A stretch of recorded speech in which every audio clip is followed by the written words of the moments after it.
Olá a todas as pessoas que nos acompanham no canal da Companhia da Educação no YouTube.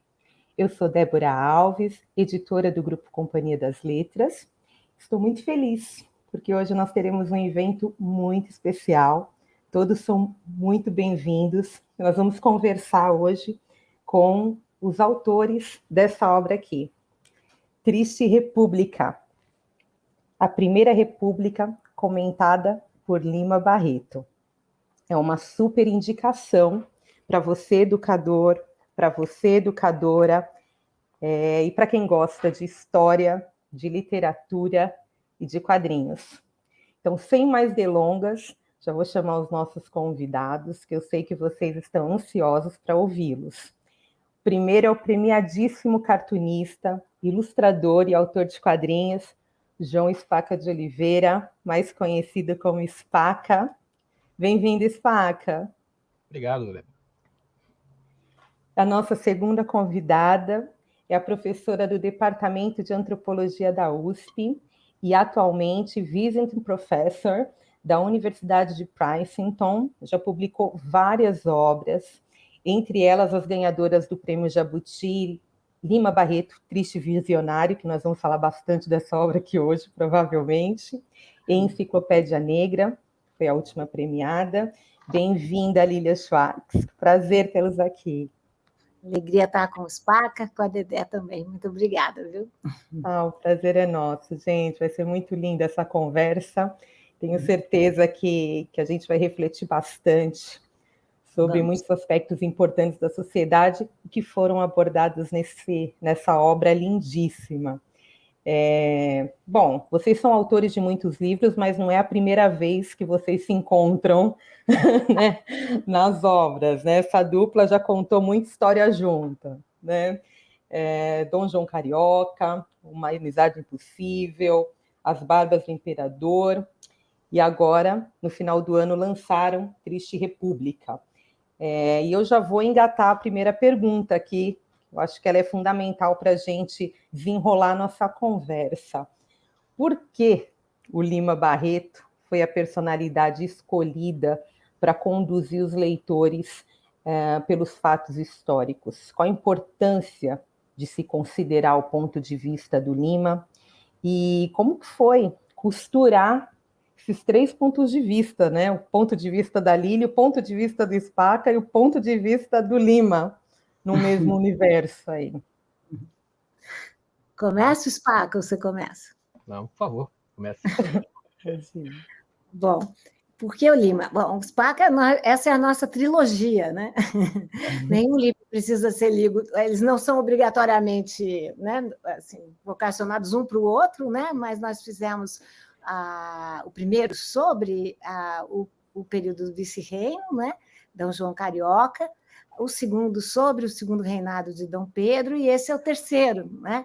E todos eles correspondem, eu e o Spaca já entabulamos essa amizade, correspondem, mas também não são obrigatoriamente vinculados a livros que eu fui publicando. No caso do Dom João, era A Longa Viagem da Biblioteca dos Reis. No caso do Dom Pedro, aí sim é o mesmo nome, né? As Barbas do Imperador, e agora Triste República tem a ver com a publicação da biografia que eu escrevi do Lima Barreto, Triste Visionário. Eu vou começar, depois passo para o Spaca, porque ele também pode articular com a questão do desenho, que é tão fundamental aqui, né? Ele pegou a alma, na minha opinião, do Lima Barreto, é impressionante o que faz o Spaca, mas o Lima Barreto foi uma testemunha improvável da Primeira República, porque a Primeira República nasce de um golpe, né? Ela é um experimento republicano, você tem todos os movimentos religiosos, movimentos de militares, movimentos sociais, movimentos feministas, e o Lima traz quase que solo, porque não se fala muito disso, a questão racial. Por que isso é tão importante para nós? Porque nós sabemos que o Brasil foi o último país a abolir a escravidão, só em 1888, depois dos Estados Unidos, Cuba e Porto Rico, e o fez com uma lei muito conservadora. E, a partir daí, a ideia era colocar uma pedra em cima do tema, da escravidão, não se falar mais. E o Lima Barreto eu digo que foi uma voz solo, porque ele já no início do século XX, ele não para de falar do racismo, essa questão que nos é tão contemporânea. Então, ele nos seus diários, nos seus romances, nas suas cartas, Lima não deixa jamais de falar da questão racial no Brasil, assim como não deixa de falar do nosso estrangeirismo, né? Ou seja, da mania de sermos o que não somos, o que também era muito forte na Primeira República, não deixa de meter o pau nos militares, o que é um tema central nesse livro, a questão militar. Ele tem uma posição crítica ao feminismo que então se cria, que é um feminismo muito branco, e ele quer um outro tipo de feminismo. Então, aí para já deixar para o Spaca, Lima é uma voz escanteada, porque ele nunca teve a projeção que deveria ter, até hoje, na minha opinião, ele vai crescendo, mas ainda não tem, e, ao mesmo tempo, uma voz central, porque é uma voz, como ele mesmo dizia, desagradável. Spaca, contigo. Não, é isso mesmo. A última coisa que você falou, que o Lima ainda é pouco lembrado, até desconhecido, né? Eu li o Lima mais recentemente, né? Já na idade madura, né? Nem adulta, na idade mais... porque alguns temas são, por um lado, são presos à época, e por outro são de uma reflexão muito madura mesmo, né? Muito, a época em que ele viveu, ele estava realmente à margem do que era preciso para ser intelectual naquele tempo, intelectual bem-sucedido, né? E ele, não só pelo racismo, não só pelas condições que se impuseram sobre ele, mas até por escolha pessoal, o tipo de literatura que ele queria não era aquela. Então ele também construiu um caminho à margem. As duas coisas, ele foi responsável também e também teve todas aquelas condições que ele espelhava na obra. E é um período, né, que foi chamado depois de Belle Époque, né, que era bastante risonho, né, quando você vai na produção dos sonetos, é uma festa, né, é uma importação da festa parisiense no Rio de Janeiro. Então, você ali ficava naquela nata, naqueles assuntos, né, floridos e superficiais e risonhos, né, uma capa de civilização, e o Lima aquela voz assim que...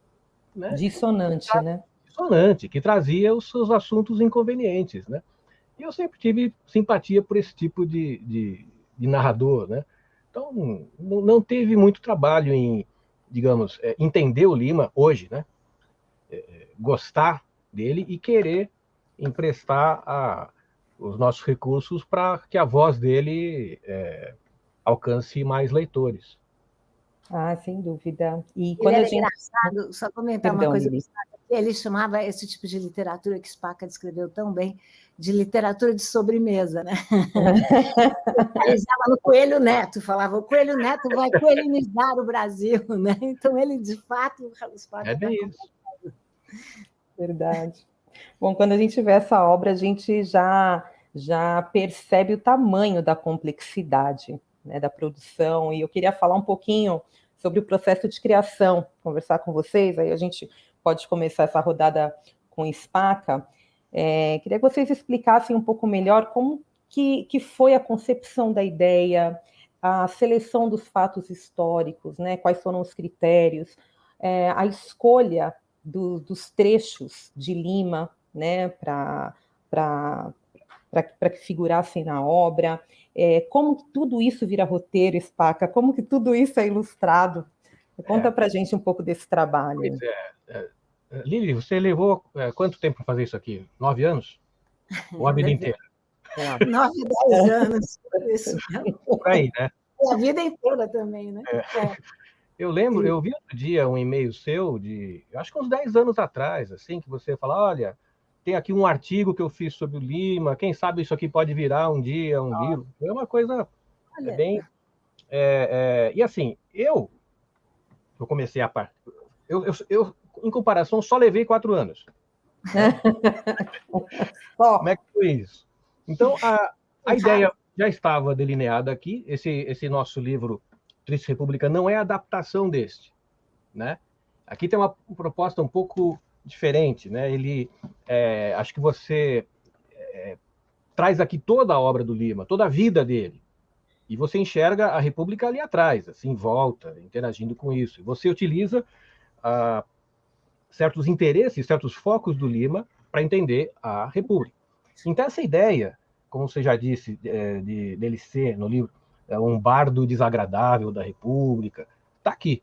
Então, o que a gente fez foi desdobrar isso, né, de uma forma mais, não sei se didática, mas aí sim, tentando abranger todos os fatos básicos, os fatos mais lembrados, né, na história da Primeira República, que a gente chamava de República Velha, né, por influência dos que vieram depois, sempre assim.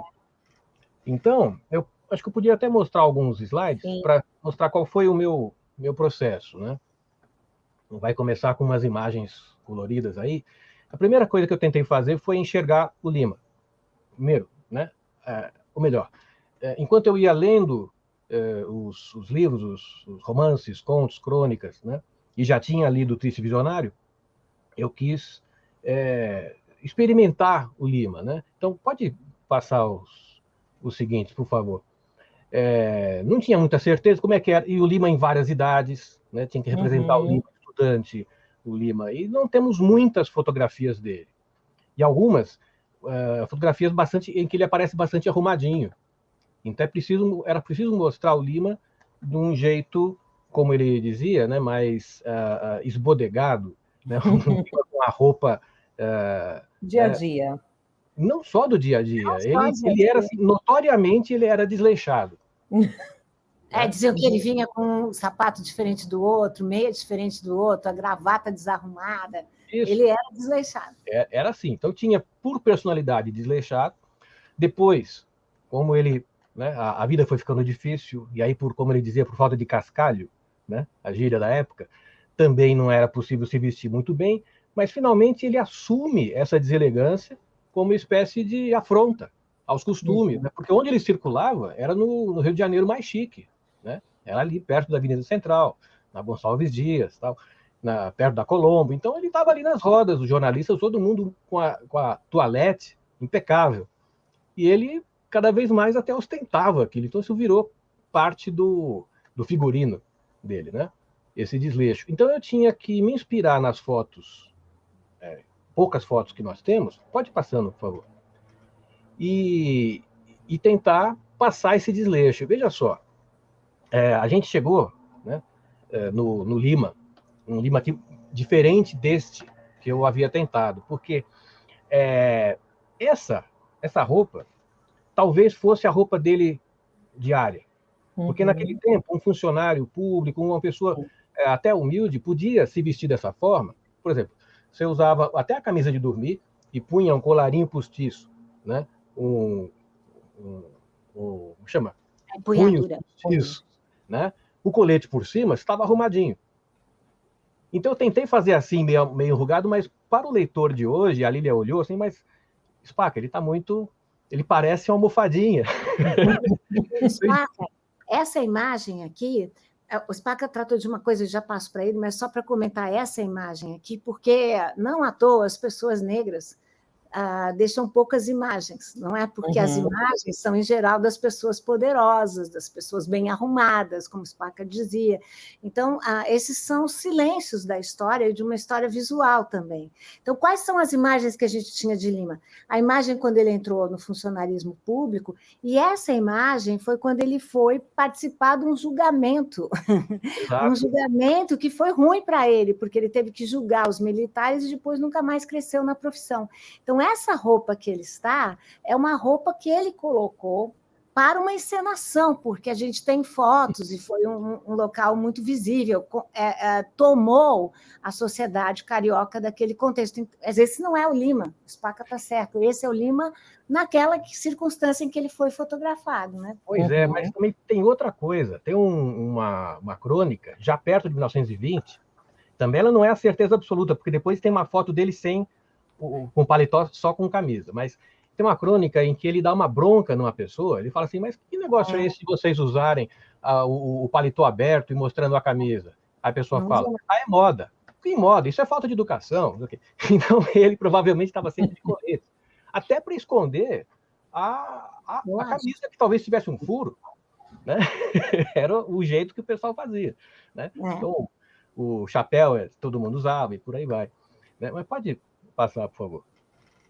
Então, esses são experimentos que eu fiz antes de começar o livro, e não é o Lima ainda, porque eu vou descobrir o Lima na medida que eu vou fazendo o roteiro. Quando eu vou fazendo uma fase posterior, e aí ele interagindo com o leitor e com as várias situações, aí eu vou descobrir o Lima. Então, esse foi só o início para eu falar assim, não, consigo fazer, né? Aí, por favor. Aqui não é foi até uma brincadeira aqui, usando um estilo, acho que lembrando o cartunista Lan, para ver que eu, para cada vez tentar pegar o Lima, né, na sua forma, né, no ambiente, né, também pensando na boêmia carioca, né? Por favor. Aí também. É só uma brincadeira para fazer o Lima entrar em mim, né? Sim, buscando a essência dele, né? A alma mesmo. Seu pai? E esse é um estudo, eu fiz, olha, não sei, dezenas, né, de imagens dessa, que é um momento importante, né, em que o Lima, né, é levado à festa do 13 de maio, né? Até com antecedência, o pai dele fala, olha, a abolição vai passar no dia dos teus anos. Isso, então, aniversário dele, né? No dia que fez 7 anos, estava lá no meio da multidão. Acho que até tem mais alguma. Isso. Essa foi uma imagem que desde o começo eu queria, já vinha estudando e mal pude esperar para, enfim, fazer, né? E aí se segue uma série de textos que eu fui produzindo, que são visões gerais, né? Algumas eu mostrava para a Lili, outras são não só para mim mesmo, né? Então, tentando articular, né, a história do Lima e a história da República, né? Acho que a gente não precisa demorar nisso, pode ir, por favor. Né? Aí vou fazendo... Opa, volta um pouquinho, por favor. Isso. Então, por exemplo, eu fui montando em tabelas, né, os fatos e aí a história do Lima. Por favor. Então, aqui a gente... Opa, desculpa, não passe todo tão rápido, não. Aqui é uma ideia de uma página. Né? Deixa eu ver. Não, aqui é o seguinte. Eu criei um banco de citações. Então, apresentação. O que serve para apresentar? Eu fui colocando todos os textos. Aí, mais adiante, temas relacionados a militarismo. Eu fui jogando os textos. Eu fui fazendo textos, tanto os que eu pegava citações que a Lília já tinha coletado e outras que eu ia topando, buscando leituras, com e onde estavam, né, no fim, para depois poder localizar. Por favor, mais uma. Isso. Esse é outro exemplo. Então, eu coloquei assim, a citação do Lima, né? Como já tive a ocasião de dizer, tal ministro só trabalhava para impressionar os estrangeiros. E onde estava isso? Brusundanga, livro 21. E assim eu fui me organizando. Por favor. Aqui já é mais ou menos como eu vou bolando as páginas. Tem a página 1, né? Tem um começo que fala da Crônica Maio, né? E vou colocando os textos. E todas essas informações, elas estão nos quadrinhos, né? Até visualmente são os asteriscos que são colocados nos balões de fala, nas legendas. Então, o material está completo. Tem tantos textos, alguns que eu sei que vão entrar, então tem citações da Lili, que eu sei que vão entrar textualmente. Outras vezes são informações importantes para mim, para fazer o desenho, que às vezes não saem da Lili, mas saem, por exemplo, do livro do Fábio, né, do Francisco Assis Barbosa, que eu consultava para não me perder na cronologia. Tem coisas que depois, quando eu fui desenhar, não pus. E, enfim, vamos construindo, né? Ainda é processo isso. E é uma época de não fazer tinha uma versão que os textos não apareciam com a citação correta, daí a gente acabou achando que deveríamos citar tudo, porque os textos do Lima são de uma atualidade tão grande que aí ficamos com medo, Spaca e eu, que as pessoas atribuíssem essa genialidade a nós, as frases eram do Lima, as frases. Então a gente acabou resolvendo que faria as citações todas, né? Eu até quis, eu guardava a origem das citações, pensando que alguém no futuro podia questionar, mas aquilo quem é que falou? Que aí eu falava, ó, tá aqui. Mas a gente resolveu se adiantar a essa demanda, né? E também, até correndo o risco de ter um excesso de citações, que normalmente nos quadrinhos a gente não faz isso. Mas eu acho que é um instrumento importante para quem está lendo e também estudando. Sim, né? Justamente. Também, né? Porque justamente por isso.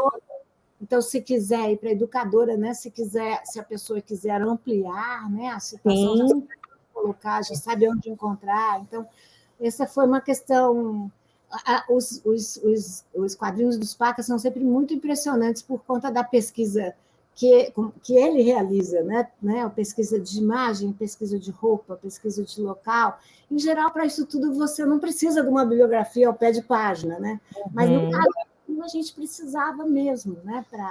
Eu acho que isso acrescenta ao livro, né? Demais. É por isso que eu sinalizei, né? Esse material, essas informações não se perderam, estão na obra. Então, se uma educadora quiser buscar, se aprofundar, né? Na leitura daquele episódio, está tudo aqui. As referências estão todas no volume. Impressionante. Abri aqui na página 141, né? Porque o Lima tinha a questão das cores como uma questão muito fundamental para ele. Ele se descrevia como cor de azeitona, né? E ele descrevia os seus personagens para mostrar como essa era uma questão. Era um tema central para ele, né? O tema das cores no Brasil. E tem essa parte que eu acho tão maravilhosa, é uma citação que o Spaca pega, que é essa cena de uma mulher negra que está trabalhando aqui no algodão, e a frase é linda, na página 141, que diz, era uma mulher negra velha que, sentada no chão, tinha diante de si um monte de lã, limpa, alva, recentemente lavada quimicamente. E o seu cabelo, o da negra, era já tão branco e encaracolado que desafiava a alvura da lã que estava diante dela.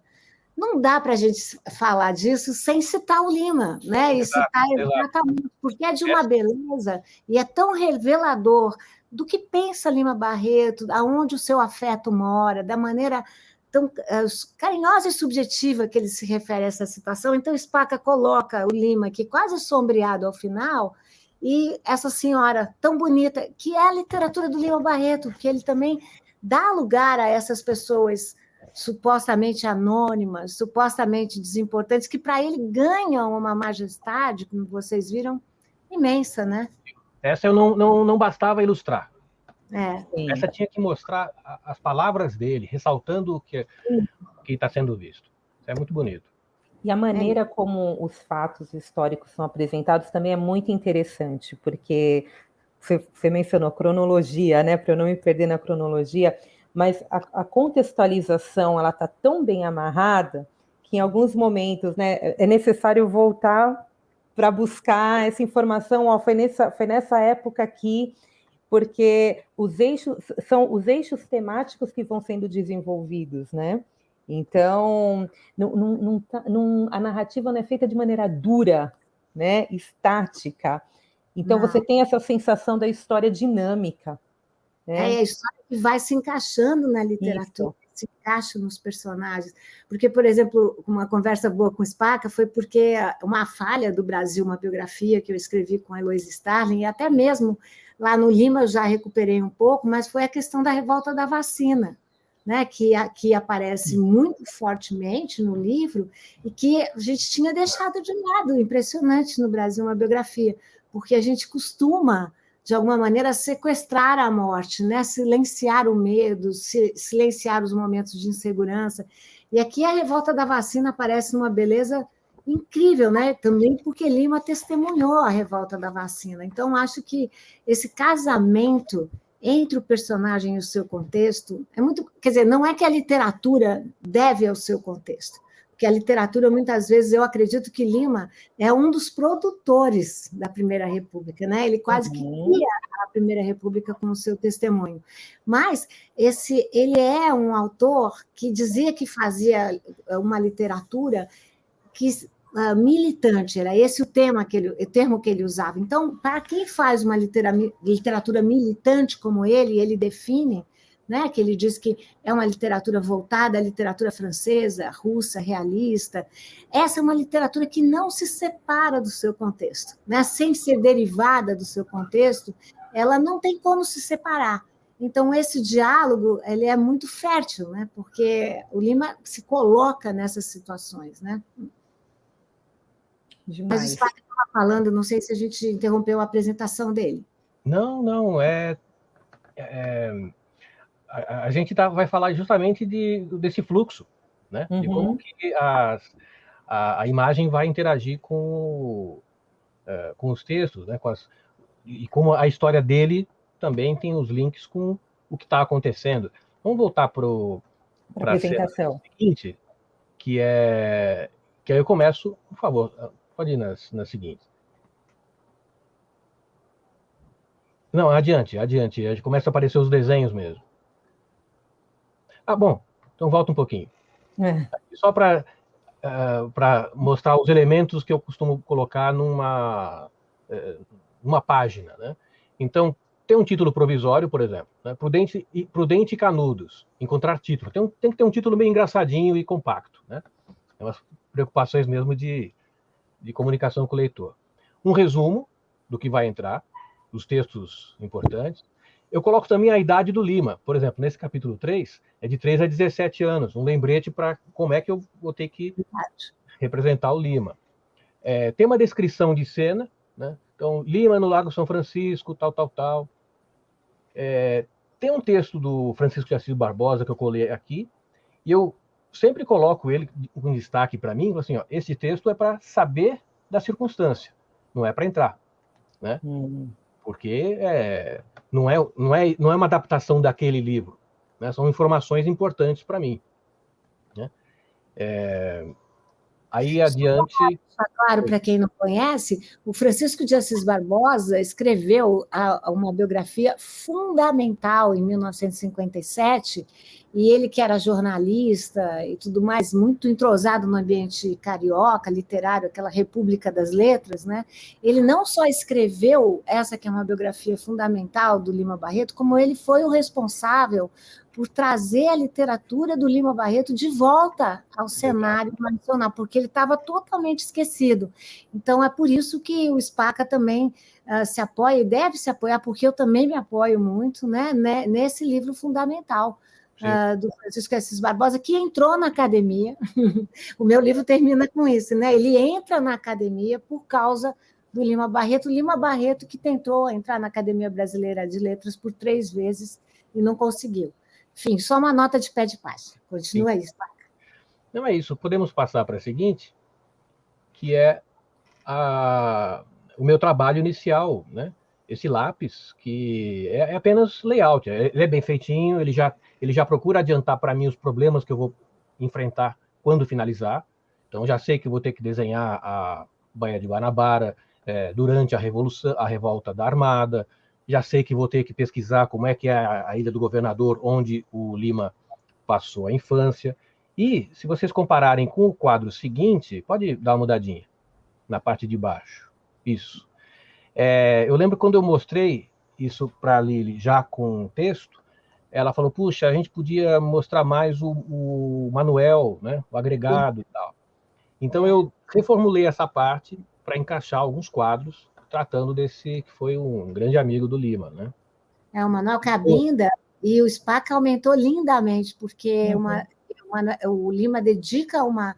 A gente não sabe se é uma coluna, uma crônica, um conto, porque no Lima Barreto essa fronteira entre a ficção e a não ficção é muito porosa, né, Spaca? Então, a gente também ia com cuidado.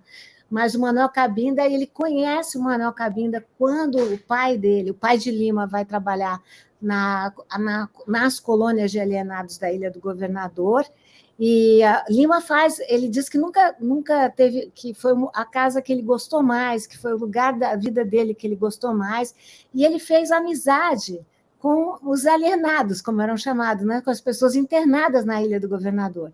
E, sobretudo, Manuel Cabinda, que ele conta, que são histórias da escravidão e do pós-abolição, que ele conta como Manuel Cabinda trabalhava na feira, ganhava lá com suas hortaliças, ainda como escravizado, aí comprou a sua liberdade, por fim comprou a liberdade da moça com quem ele gostaria de continuar os seus dias de liberdade, e no final a moça o deixa.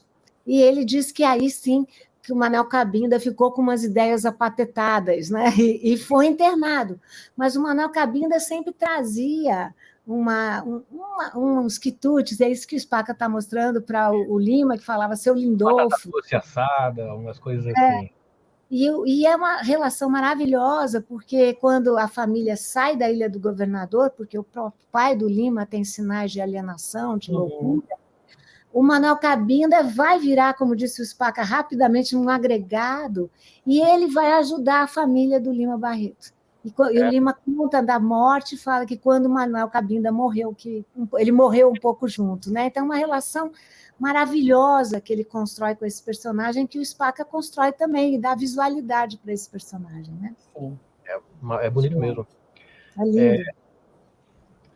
Aí adiante eu vou mostrando o processo que já com texto, né? Pode ir, por favor.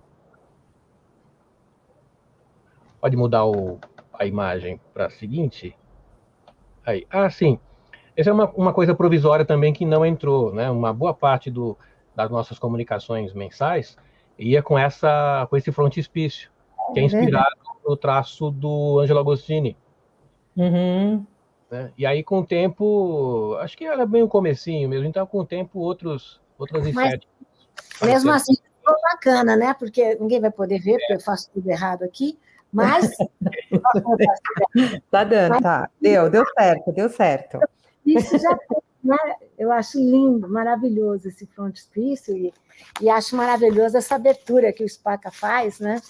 Para esse texto que eu adoro ler, do Lima Barreto, né? E que ele mostra o Lima escrevendo com a República Mulher observando. É tão bonito, né? Tão conciso, tão simbólico. Isso tudo é criação do Spaca.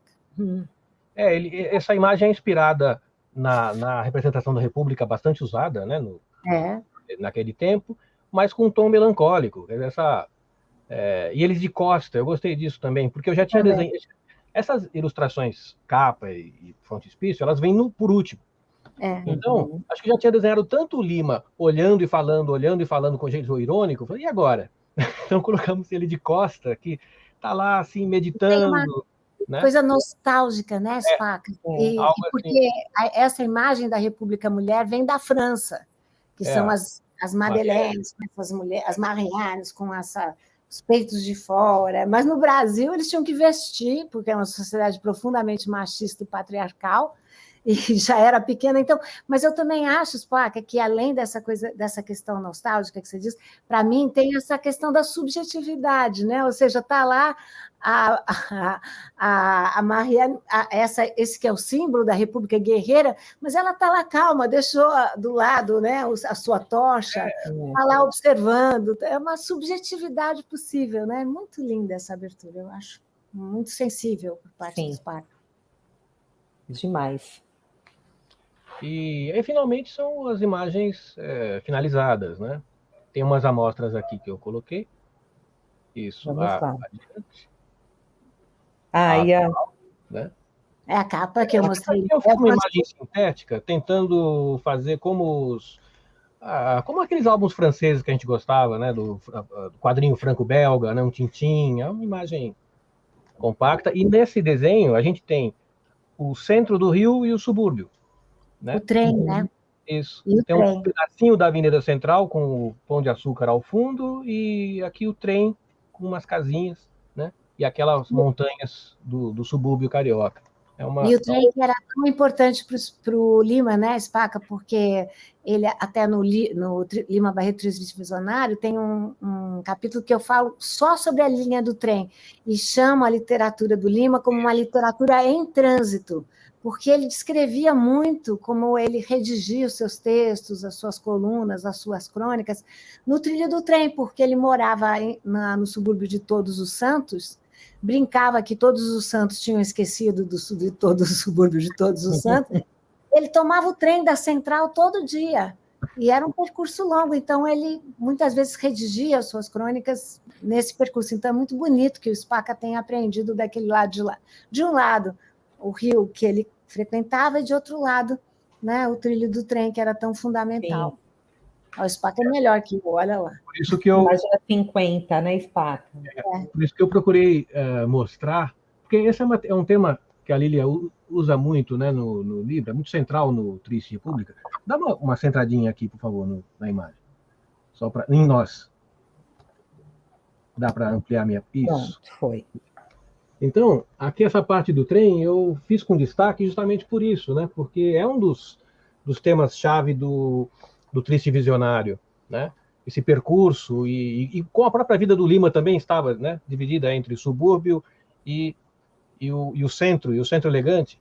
E mesmo ele, né? Mesmo ele não era um completo excluído do centro. Ele estava em todas as redações, ele tinha acessos, né? Mas ele era um estranho, tanto em Botafogo quanto no subúrbio. Ele sempre também tinha uma visão, apesar de acolher com carinho as pessoas, mas ele também não gostava muito daquela situação dele. Ele rapidinho ia para o centro, né? Passou a vida assim. Ele foi uma espécie de mediador nesse sentido, né? Ele já não se encontrava mais em nenhum dos lugares, né? Vivia esse conflito, né? Que é um conflito que existe muito, né? Sim. Mas é isso, meu PowerPoint eu acho que foi isso aí. Ah, maravilhoso. Eu achei importantíssimo mostrar todo esse processo, esse planejamento na construção do gênero, né? E isso é muito importante para os educadores trabalharem com os estudantes também, né? Como que nasce esse texto, como que esse planejamento acontece, como esse roteiro é construído, as suas marcas ali à mão, eu acho é muito legal, né? E até para eles compararem, né? Tem um negócio que faltou comparar, de fato. Tem uma arte final que eu coloquei 2 versões. Vamos colocar. Por favor. É uma colorida. Então, essa é a primeira, né? Volta um pouquinho só a lápis, tá? Olha só que muda bastante quando eu fui fazer a arte final. A seguinte, por favor. Isso. E aqui é o seguinte. Como o tema são as flores e tal, eu coloquei essa florista e eu não estava contente, porque eu pensava nas floristas francesas, a florista bastante citada em filmes e tal. Eu falei, bom, não achei uma fotografia como isso que eu desenhei, né? Esse quiosque, apesar de, acho que em 1908, 1910, tinha um mercado no Rio de Janeiro com algo assim, mas não tinha foto, né? É um período bastante fotografado. Então, e aí, né? Aí, já um tempo depois, eu encontrei umas imagens que mostravam como é que se vendia flor nesse tempo no Rio de Janeiro. Então, a seguinte, por favor. Isso. Eu encontrei uma crônica não, uma bronca, num jornalzinho de virada do século, um jornalzinho humorístico, em que o cronista falava assim, é uma vergonha o Rio de Janeiro, nós não temos floristas mulheres, um comércio tão delicado, né, tinha que estar na mão de mulheres, porque elas são delicadas, elas são belas, etc, etc. E não, são as pessoas, são os homens mal vestidos, com uma varinha um caniço, então um chuchu espetado, e aí espetam as flores, e as pessoas vão se dirigir a ele, e mesmo as damas vão lá comprar. Então tem uma bronca, né, do que o autor considera o nosso subdesenvolvimento. Então essa é uma cena, né, característica, né, aquelas pessoas elegantes indo comprar de uma pessoa bastante humilde, né? Então eu fiz essa troca, né, que já estabelece desde cara um contraste muito grande entre um Rio de Janeiro ideal e o real. Nossa, interessantíssimo. E a família aqui do Lima, que eu acho que eu tive um cuidado, essa cena familiar, né, que mostra, inclusive, o status social da família do Lima, né? Aqui o pai dele está, né, bem trajado, é uma família com conforto, inicialmente, né, ainda no Império, né, no finzinho do Império. E se já tem os 4 filhos, já é na República, né, por causa do 4. Mas mesmo assim, isso é importante, porque isso que Spaca está chamando a atenção, porque muitas vezes as pessoas comparam Lima com Machado, e de fato o Lima veio de uma família mais estruturada do que a família do Machado. Isso também é muito importante da gente destacar no livro, né, para a gente pensar nessas famílias negras do pós-abolição, porque durante o Império algumas famílias negras, não muitas, né, mas conheceram uma ascendência, e a família do Lima, o pai era tipógrafo e a mãe, que faleceu muito precocemente da tuberculose, ela já não está nessa cena, né, porque passou muito tempo doente também. A mãe do Lima, ela estudou para ser uma professora e era diretora de uma escola. Então, é importante que Spaca traga essa imagem de uma família estruturada mesmo, porque as classes médias cariocas iam morar nos subúrbios, que o aluguel era mais possível. A vizinhança que Lima Barreto descreve muitas vezes, né?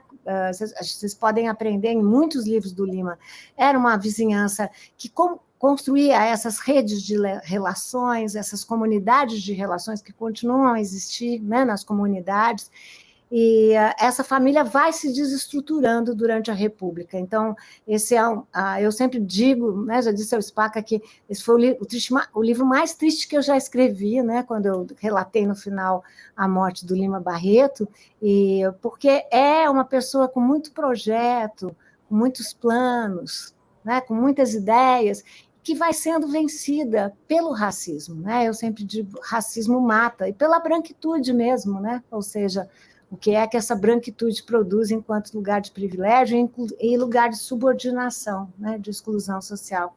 É uma cena maravilhosa que o Spaca monta aqui, que não tem nada de vitimização, né?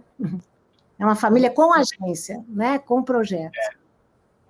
E a vida do Lima segue mais ou menos aquele roteiro do Policarpo, né? É de decepção em decepção, são as várias mortes, ele vai...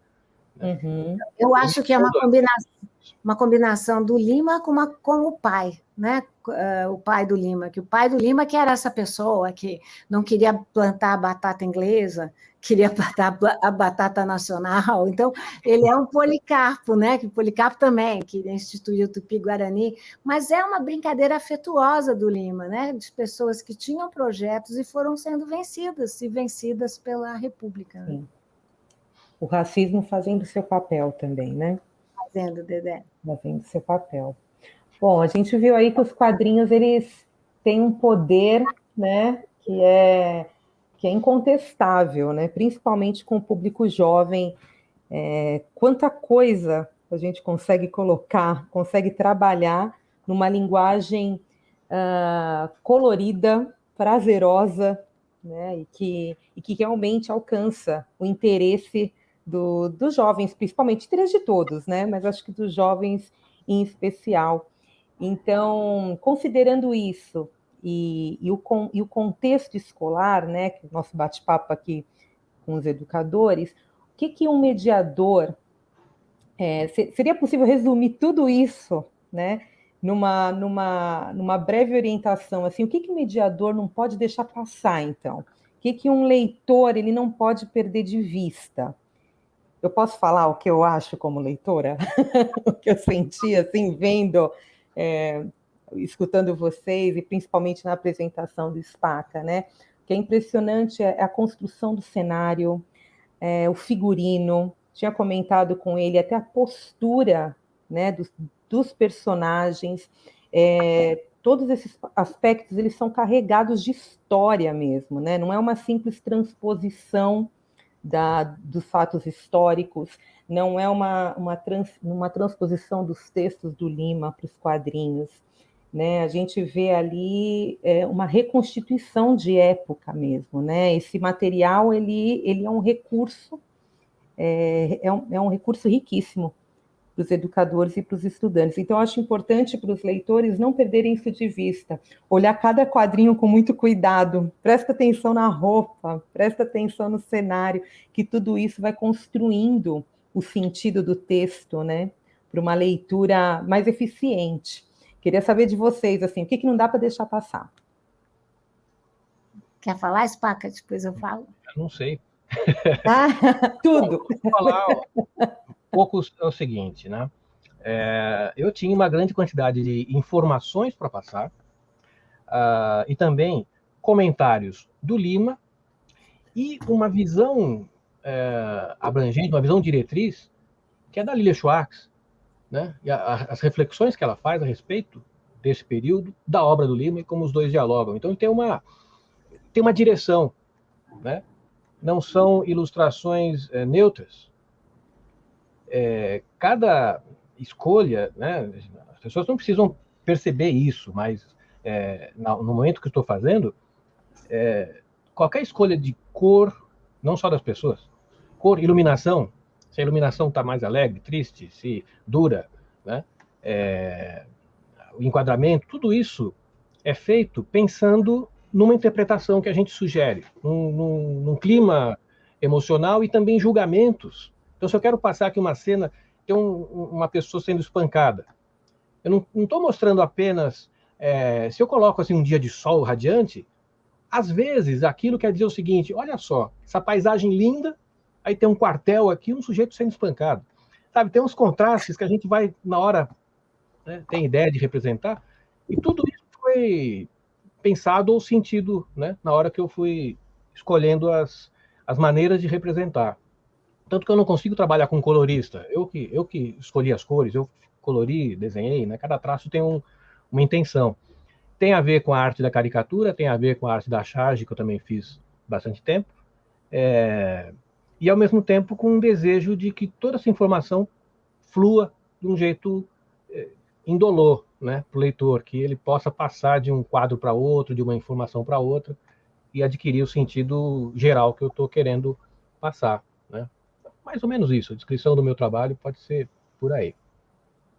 Eu vou puxar um pouco, o Spaca falou também, e eu acho que todo livro é uma obra aberta, né? Então, mas esse livro em especial é uma obra aberta, é quase uma agenda da Primeira República, né? É quase um convite para que as pessoas leiam mais sobre a revolta da Armada, sobre Canudos, sobre Contestados, sobre a revolta da vacina, né? É quase uma agenda para que a pessoa... E sobre Lima, né? Ou seja, que não parem aí. É também um convite à leitura desse escritor fundamental, que é o Lima Barreto, que condicionou a nossa compreensão desse período tão importante da nossa agenda nacional, que foi chamada de República Velha, como disse o Spaca, pelo Getúlio Vargas, e que chamou ao seu estado de Estado Novo. Então, os nomes não são também imparciais, os nomes carregam, né? Quer dizer, o Getúlio Vargas chamou de velha para dizer que o seu momento era o momento inaugural. Mas não era nada novo, quer dizer, não era nada original, porque as várias ditaduras estavam se chamando de novas, né? Porque a gente pode chamar a atenção como a Primeira República lançou as bases institucionais para esse Brasil que a gente vive agora. Então, eu destacaria, como professora que sou, a atualidade desse período, a atualidade da agenda que se abre nesse período, né? Para o contexto escolar, eu acho que é um livro muito bom, claro, para o professor de história, para a professora de história, que vai encontrar aqui um gatilho, né? É o único gatilho que eu concordo, todos os outros não concordam. Um gatilho para que ele interesse o seu... Quer dizer, ele pode fazer grupos, né, para explorar cada um dos temas que são desenvolvidos aqui. Eu acho que para o professor e para a professora de literatura é um convite a essa literatura realista de Lima Barreto, essa literatura que ele chama de confessional e militante. Nós estamos num momento que o ativismo militante é tão fundamental. Pois bem, Lima já era um ativista no início do século XX, e é muito importante para a professora de literatura discutir esse contexto entre literatura e arte, que eu acho que é fundamental. Falando em arte, né, o Spaca é um artista de mão cheia, ele escreveu tantos momentos comoventes que ele destaca, eu vou destacar outro. O Spaca resolveu dar um colorido, porque a gente abre capítulos, como eu faço também no Lima Barreto Triste Visionário, abre capítulos com os livros do Lima. Né? Ou seja, um instrumento do engenheiro é as suas ferramentas, mas o instrumento de um artista é a sua literatura. E o que fez o Spaca? Vocês vão notar, eu acho isso totalmente genial. Ele dá uma cor para o capítulo em função do livro. É maravilhoso isso, porque é um detalhe muito singelo, talvez as pessoas não vão notar, mas a gente notou, né, Spaca? É muito bonito. Não só o Lima falava de cores, como o Spaca lida com cor. Então, para um professor que mexe com arte, esse é um prato cheio, né? Porque, como dissemos aqui, não é uma adaptação.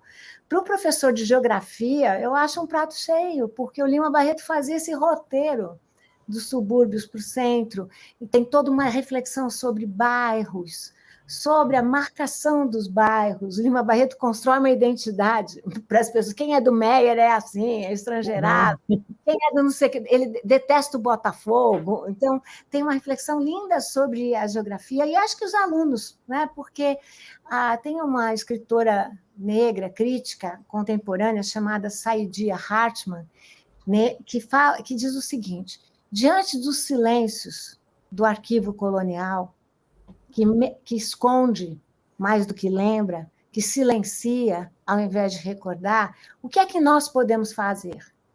Fazer uma fabulação crítica. O que é uma fabulação crítica? É você fabular em cima de dados, que é o que o Spaca fez. Né? Ou seja, muitas vezes eu, como escritora, eu também tenho que fill the gaps, né? Ou seja, cobrir os vazios. Mas a gente não cobre com a nossa imaginação, a gente cobre com os dados possíveis. Uhum. A gente vai ao jornal para descobrir se estava chovendo naquele dia ou não estava chovendo, se fazia sol. Spaca falou tão bem do clima, se fazia sol ou não. A gente vai aos documentos para saber como é que Lima podia estar vestido. Então, é uma fabulação crítica. E eu espero que os leitores, os alunos, os professores percebam, né, como a gente fabula com documentos, né? A gente fabula criticamente. Então, acho que é um convite, é uma obra aberta, né? Um convite para que as pessoas descubram qual é o ângulo, né, que lhes afeta mais, né? No sentido de estar afetado mesmo pelo Lima Barreto, pela Primeira República, e por esse traço tão lindo do Spaca, né? Tão maravilhoso. Perfeito, e essa possibilidade mesmo, né, do trabalho, do gatilho para o trabalho interdisciplinar, né? Eu acho. Um prato cheio mesmo.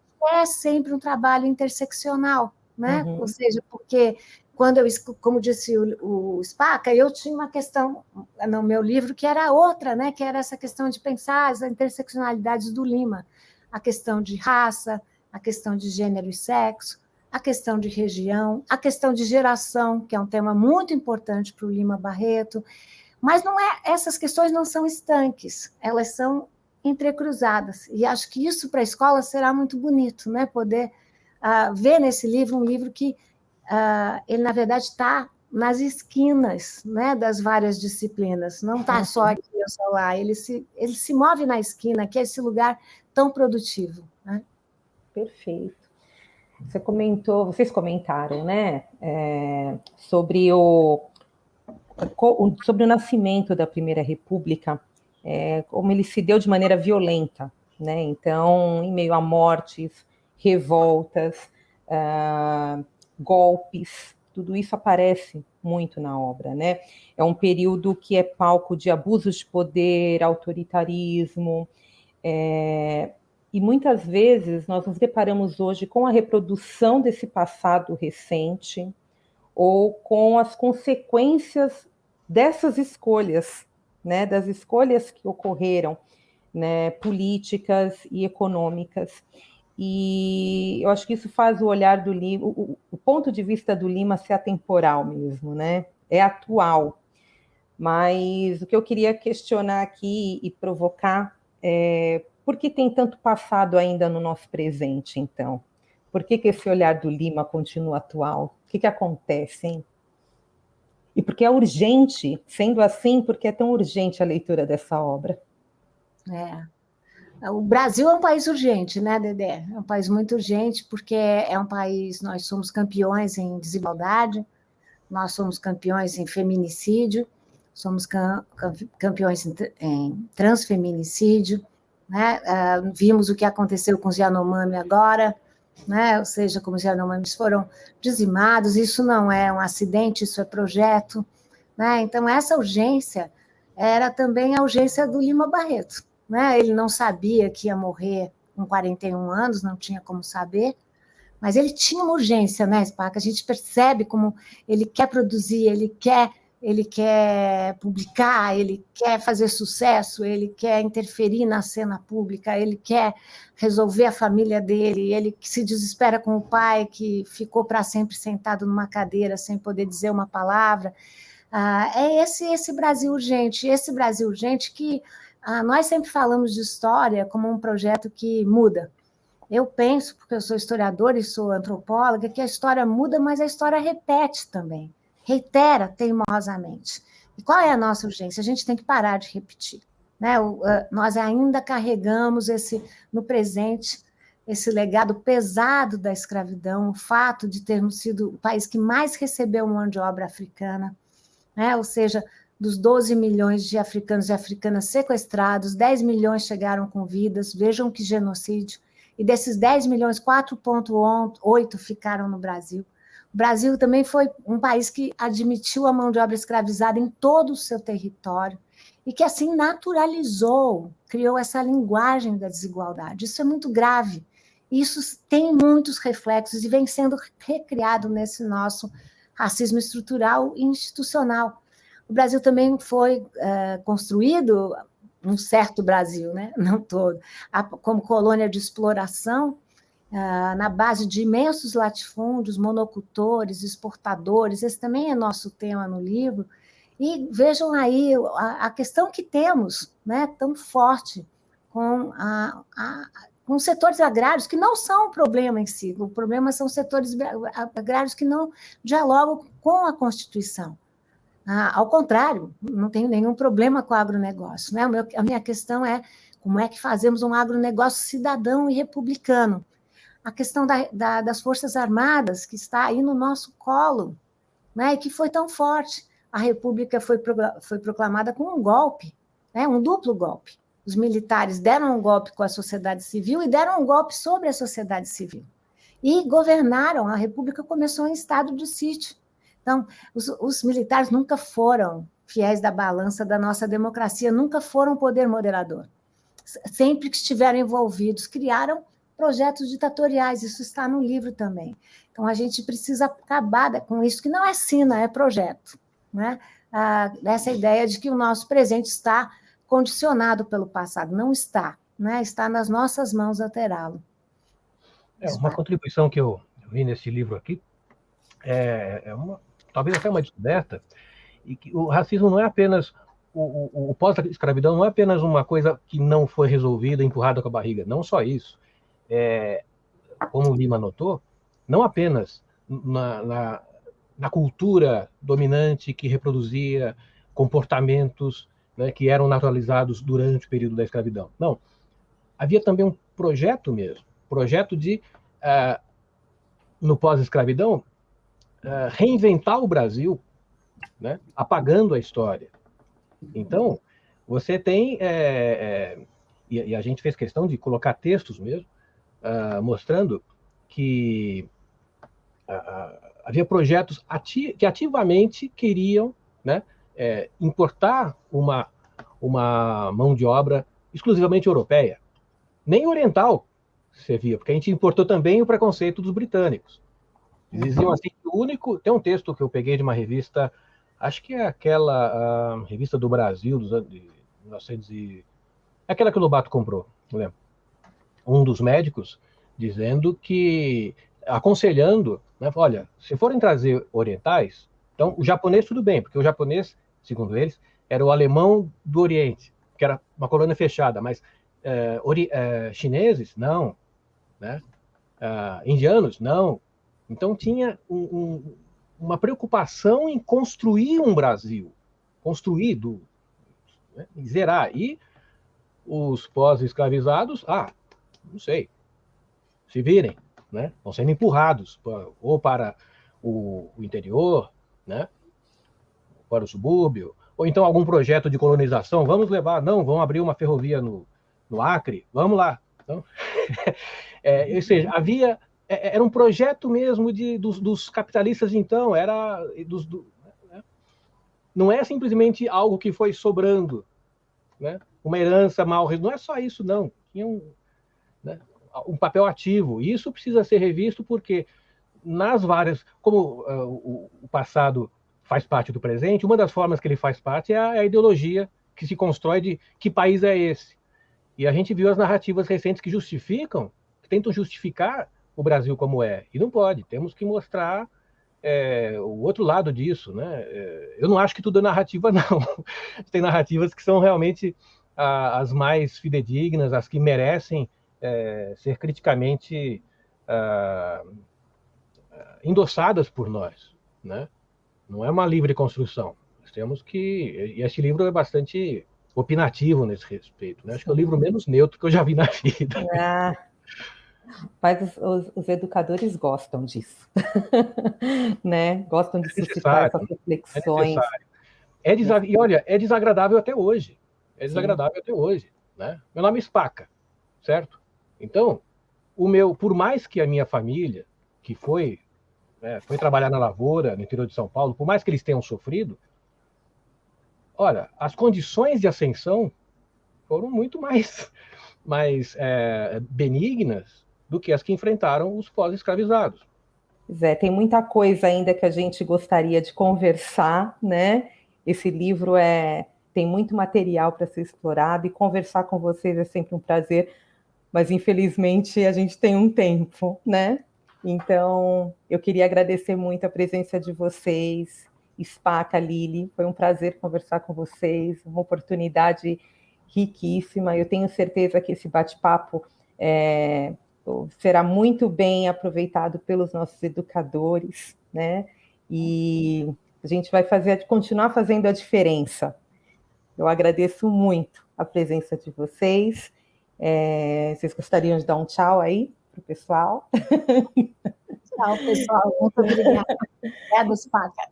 Obrigado pela Companhia das Letras, dessa oportunidade desse papo. E obrigado, Lili. Obrigado pelo convite, obrigado pela insistência. Obrigada, Spaca, por trazer imagem. Um dia você vai fazer.